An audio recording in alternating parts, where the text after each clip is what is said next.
v rámci původního dějství. Shore. Chlapík. Hledá Řepíka. Řepík dává gól!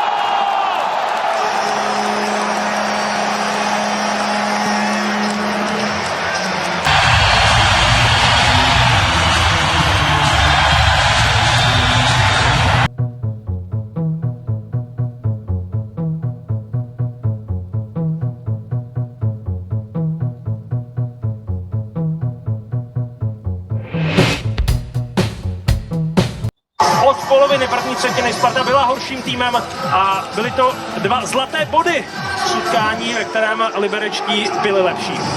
Utkání odstartovalo, Michal Řepík tady má hned cíl, že dostává gól, to je neuvěřitelný začátek. 6 vteřin máme za sebou, Filip Chlapík nabídl kotouč Michalu Řepíkovi, který překonává Nika Malíka. Diváci, kteří přišli později, tak budou litovat. 37letý útočník využil této pobídky od Filipa Chlapíka.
HPK:lla 20 sekuntia hetken kuluttua rangaistusta jäljellä.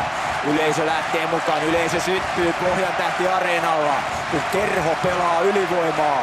Kiekkoa viivaa Nikkilälle, Nikkilä jakaa jälleen sinne toiselle puolelle, Päivärinta, sitten Hakulinen takaisin Päivärinnalle, viivaa Nikkilälle, Nikkilä, puolenvaihto right ja sitten lähtee terävästi, Sami Päivärinta iskee ja tämä tietää sitä, että HPK ylivoimalla 1-0 johtoon. Näin hassuttelee Kerho Pohjantähti Areenalla, avausmaali, Sami Päivärinta, Eroselle. Eronen maalin taakse ja pienestä kulmasta survotaan 2-0.